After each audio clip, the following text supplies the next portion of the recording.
ధన్యవాదాలు అధ్యక్ష.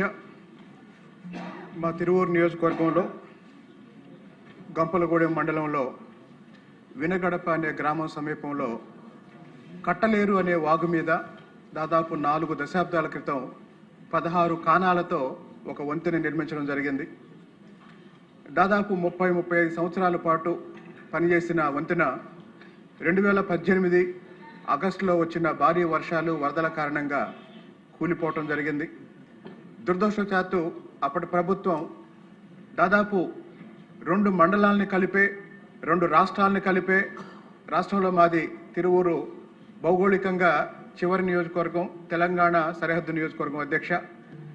2 రాష్ట్రాలకి 2 మండలాలకి 2 జిల్లాలకి వారదైనటువంటి ఆ కట్టలేరు గత ప్రభుత్వానికి వాళ్ళ ప్రాధాన్యతలో లేకపోవడం దురదృష్టం. గత ఎన్నికల ప్రచారంలో భాగంగా బాబు వస్తాడు, బ్రిడ్జి కడతాడు అనే నినాదంతో మేము ప్రచారం చేయడం జరిగింది. గత 2 సంవత్సరాలుగా ఈ సమస్య మీద అంటే దాదాపు 1,00,000 మంది ప్రజలకు సంబంధించిన వ్యవసాయ, విద్య, వైద్యపరమైన, వ్యాపారపరమైన కార్యక్రమాల్ని ప్రతి సంవత్సరం వర్షాకాలంలో ఈ వాగులో వస్తున్న వరద కారణంగా, భారీ వర్షాల కారణంగా, పైనుంచి వచ్చే వరద కారణంగా 2 కిలోమీటర్ల దూరానికి చుట్టూ తిరిగి రావడానికి 50 కిలోమీటర్లు తిరిగి రావాల్సి వస్తుంది అధ్యక్ష. దురదృష్టం ఏంటంటే 8 సంవత్సరాల క్రితం దాదాపు 10 కోట్లతో అయిపోయే ఈ బ్రిడ్జి నిర్మాణం ఆ తర్వాత బడ్జెట్ పెరుగుతూ ఇప్పుడు 30-35 కోట్లకు చేరుకుంది. దయచేసి గౌరవ మంత్రి గారికి, గౌరవ ముఖ్యమంత్రి గారికి గతంలో కూడా ఈ సమస్య మీద కలిసి మా సమస్యను వాళ్ళకు వివరించడం జరిగింది. అధ్యక్ష, ఇక్కడున్న సభ్యులందరికీ తెలిసింది ఏంటంటే ప్రతి నియోజకవర్గంలో ఉన్న సమస్యల్లో ముఖ్యమైన సమస్యలు, ఎట్టి పరిస్థితుల్లోనూ ఈ సమస్య పరిష్కరించాలి అనే సమస్య ఒకటి ఉంటుంది ప్రతి శాసనసభ్యుడికి.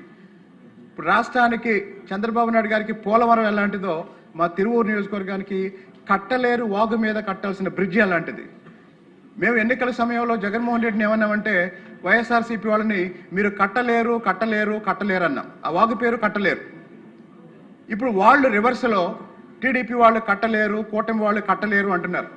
దయచేసి 1,00,000 మంది ప్రజల సమస్యని పెద్ద మనసుతో అర్థం చేసుకొని వీలైనంత త్వరగా, వాస్తవానికి పరిపాలనాపరమైన అనుమతులు అయిపోయి ఆర్థిక శాఖ అనుమతుల కోసం ఎదురు చూస్తున్న ఈ కార్యక్రమాన్ని వీలైనంత త్వరగా బడ్జెట్ కూడా కేటాయించి ప్రారంభానికి, శంకుస్థాపనకి అవకాశం కల్పించాల్సిందిగా మీ ద్వారా గౌరవ మంత్రి గారికి, ముఖ్యమంత్రి గారికి విజ్ఞప్తి చేస్తున్నాను అధ్యక్ష. గంటా శ్రీనివాసరావు. ధన్యవాదాలు అధ్యక్ష. మా అదృష్టం కొద్ది రెవెన్యూ మినిస్టర్ గారు కూడా ఇక్కడే ఉన్నారు అధ్యక్ష. ఆయనకు సంబంధించింది అధ్యక్ష. భీమిలి నియోజకవర్గంలో ఒక 3,000 ఎకరాలకు సంబంధించి ఏదైతే ఇనామ్ ల్యాండ్స్, అన్సర్వేడ్ విలేజెస్ సర్వే చేసి సెటిల్ కాని విలేజెస్, ఇది గతంలో కూడా అసెంబ్లీలో 2-3 సార్లు రైజ్ చేశాం అధ్యక్ష. మా రెవెన్యూ మినిస్టర్ గారు వైజాగ్ కూడా వచ్చి రెవెన్యూ సదస్సు పెట్టి దీన్ని సెటిల్ చేస్తామని చెప్పారు. దాదాపు 3,000 ఎకరాలకు సంబంధించిన వేలాది కుటుంబాలు ఎన్నో ఏళ్ల నుంచి వాళ్ళ అధీనంలో భూములు ఉన్నప్పటికీ కూడా దానికి సంబంధించి ఏదైనా వాళ్ళు అమ్ముకోవాలన్నా, లేదా ఏదైనా బ్యాంకులో పెట్టుకోవాలన్నా, లేకపోతే పిల్లల పెళ్ళిళ్ళు చేసుకోవాలన్నా, ఏ కార్యక్రమం చేయాలన్నా కూడా దాని మీద ఎటువంటి ఇది కూడా వాళ్ళు చేయడానికి కుదరట్లేదు. అలాగే ఈరోజు ఏదైతే అన్నదాత సుఖీభవ లాంటి స్కీములు గవర్నమెంట్ ఇచ్చేటప్పుడు కూడా వాళ్ళకి అకౌంట్లో డబ్బులు పడకుండా ఇబ్బందులు పడతా ఉన్నాయి. కాబట్టి దీనికి ఒకటే మీ ద్వారా మినిస్టర్ గారు కూడా తెలియజేసేది ఏంటంటే, గతంలో చాలాసార్లు చెప్పారు మీరు, దీనికి ఒక టైం ఫ్రేమ్ పెట్టి చేస్తామని కూడా చెప్పారు. అయితే మీరు అనుకున్నట్టుగా అక్కడ అది గ్రౌండ్లో జరగట్లేదు. మాకు 7 విలేజ్లు, మొత్తం ఈ 7 విలేజ్లు కూడా మన కృష్ణాపురం, బిఆర్ తాళవలస, పద్మనాభంలో బొత్సపేట, బోని, ముచ్చెర్ల, సిర్లపాలెం, నారాయణరాజుపేట, మాకు 3 మండలాల్లో ఈ విలేజ్లు కూడా అన్సర్వేడ్ విలేజ్స్ ఉన్నాయి. తక్షణమే మీరు ఎట్లా దీనికి ప్రయారిటీ పెట్టుకొని చేస్తామన్నారు. దీనికి ఒక టైం ఫ్రేమ్ పెట్టి చేయండి, చేసి దాన్ని సెటిల్ చేసి రైతులు కూడా అంగీకారం రెడీగా ఉన్నారు. మీరు గవర్నమెంట్ ఏం పాలసీ తీసుకుంటే ఏదన్నా రేషియో పెడతారా, లేదు ఇంకోటి పెడతారా, మీరు ఏ పాలసీ పెడతారో గవర్నమెంట్ పాలసీ పెట్టి అది డిసిషన్ తీసుకున్న తర్వాత చేస్తే ఆ రైతులు, కుటుంబాలు మనందరి పేరు కూడా చెప్పుకొని సంతోషంగా ఉంటారు. కన్నా లక్ష్మణ్ గారు.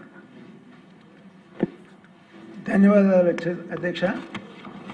ఈ ఎల్నినో ప్రభావం